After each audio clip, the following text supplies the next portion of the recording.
Warm greetings to all our viewers from Sheeba and Aparajita. We know that our previous episode on Aloneness and Solitude was appreciated by you immensely, and we thank you for all your motivation. Yes, indeed. Motivation encourages us to continue giving the best we can. That's why we decided to speak in this episode of people from all fields of life who have, through their solitude and seclusion, experienced great insights and ideas and inspired us in so many ways. Hearing about their personal experiences, a flame of faith is rekindled within us, which energizes us to keep on persevering with courage and self-effort. Their lives teach us that aloneness merged with calm understanding helps us evolve and rise above the challenges we encounter. If only we pause to listen to stories of how solitude gifted so many people with ingenious ideas and transformed them, we too will learn to face moments of aloneness with gratification and peace. This is exactly what Brené Brown, an American researcher and academic, said. One day, you will tell your story of how you overcame what you went through, and it will be someone else's survival guide. So, Aparajita, where and with whom should we begin? Honestly speaking, Sheeba, it is so difficult to choose a few from the many souls who light up our lives with their awareness and existence. Yes. It is like looking up at the sky at night with this galaxy of stars and wondering which star is the brightest. Yes, Aparajita. All are equally luminous. Aparajita, since you mentioned stars, let's begin with your father, the late actor Shri Bharat Bhooshan, right? Not a bad idea at all. My father was a man of few words. Rarely did he and I share a long conversation. When he was busy shooting as a superstar, he was surrounded by innumerable fans, relatives and friends, live musical gatherings in our palatial gardens, and I was busy with my studies and with my own challenges. I saw more of him after he witnessed the loss of not only his material possessions, but also the company of many of his chosen friends and relatives. Must have been very difficult for your father, Aparajita, to move from a lavish lifestyle to a simple living.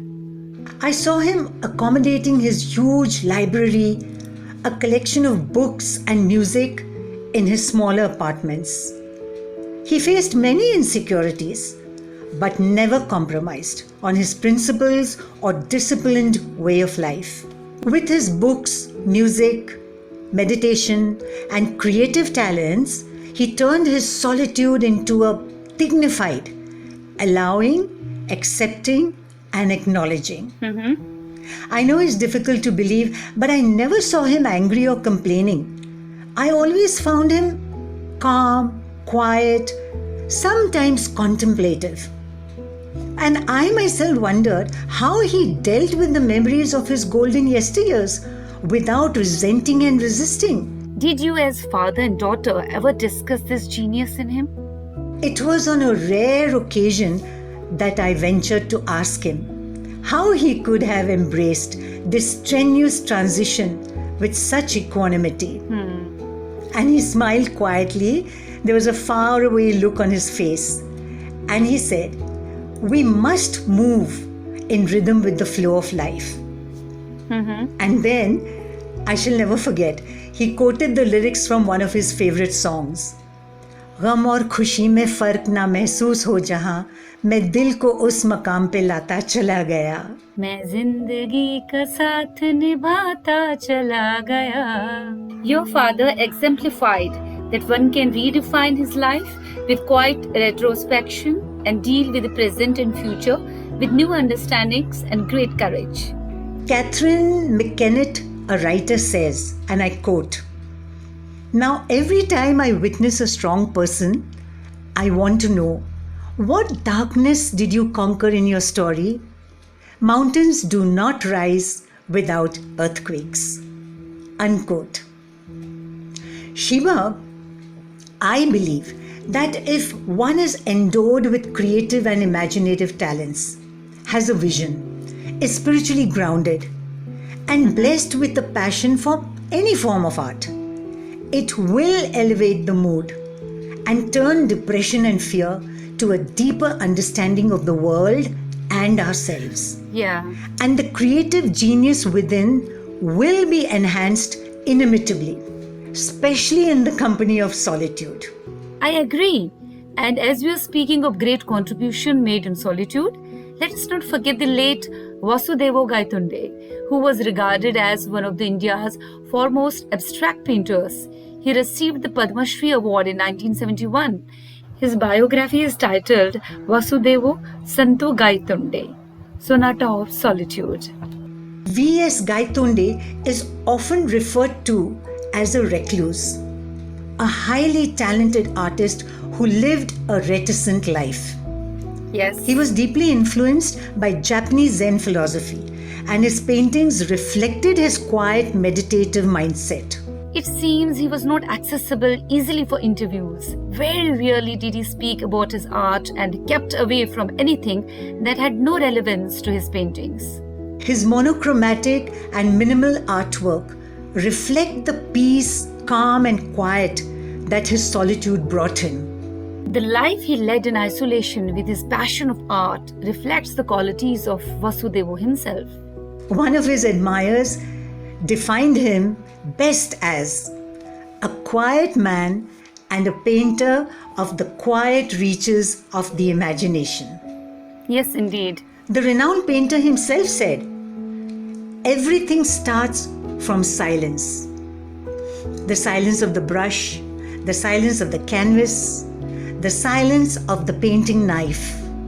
The painter starts by absorbing all these silences.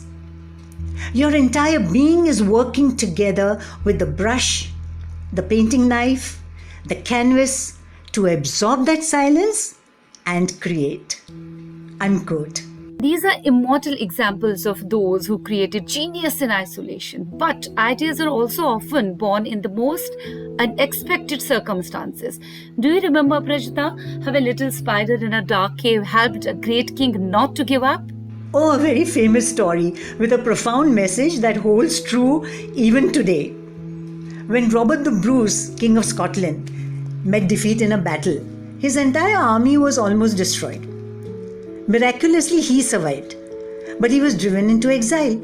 He found himself hiding in different corners of his country, feeling lost, and finally, because he was so desperate, he lay alone and disturbed by his thoughts in a cave.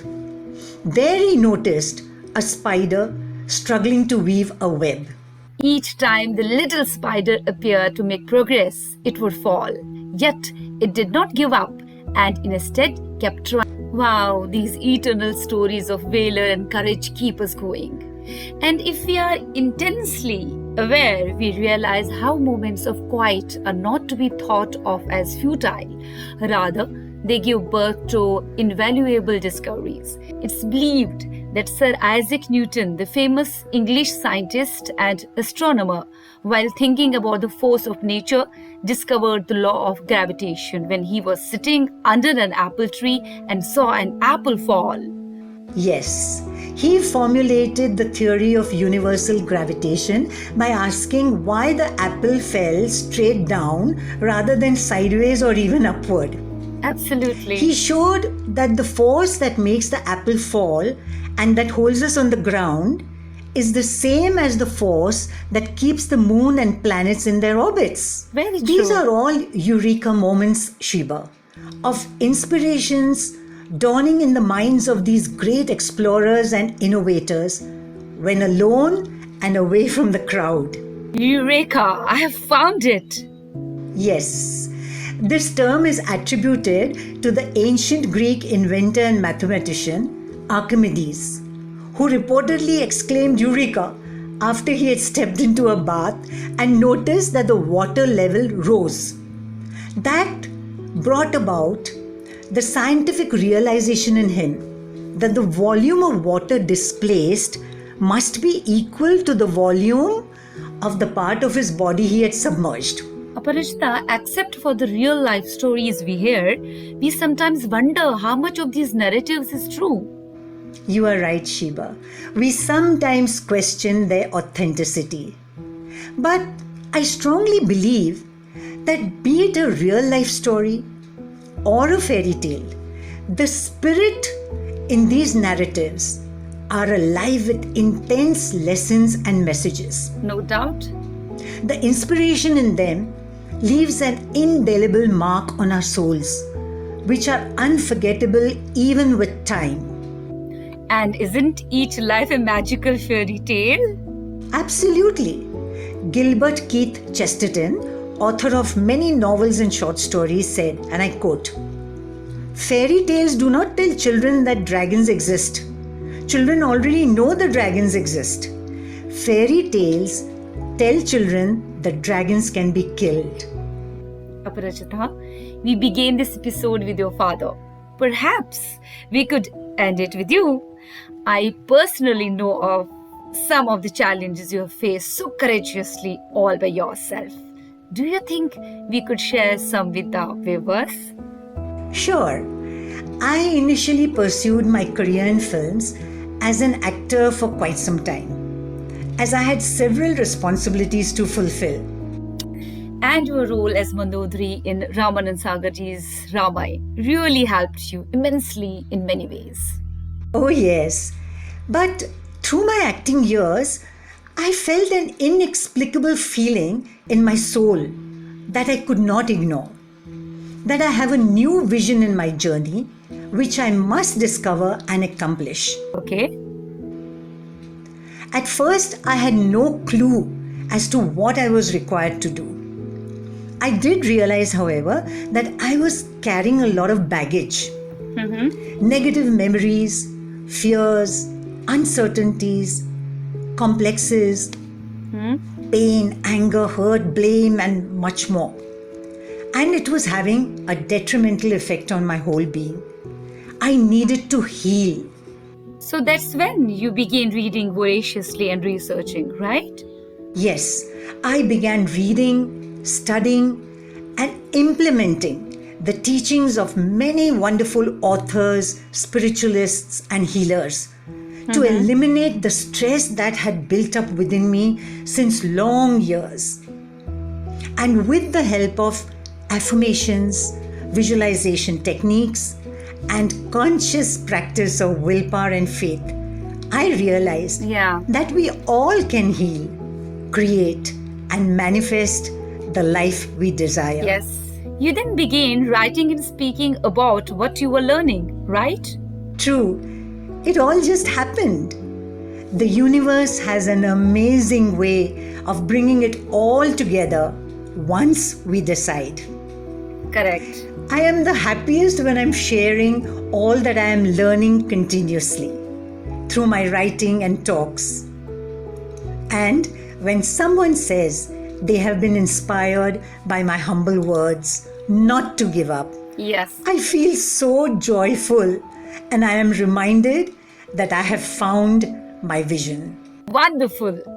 You know, Sheeba, one of my favorite songs is "Ek din bik jayega maati ke mool."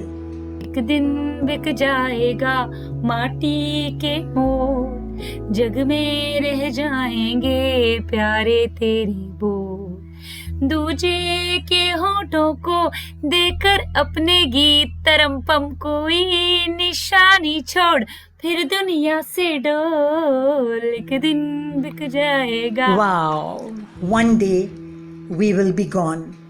Nothing will be left of us except our words. Absolutely. So let us leave behind a song for others to sing, a legacy, a footprint, and then depart from this world.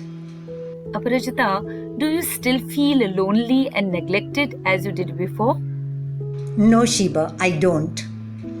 Robin Williams, an American actor and comedian, said, I quote, "I used to think the worst thing in life was to end up all alone. It's not.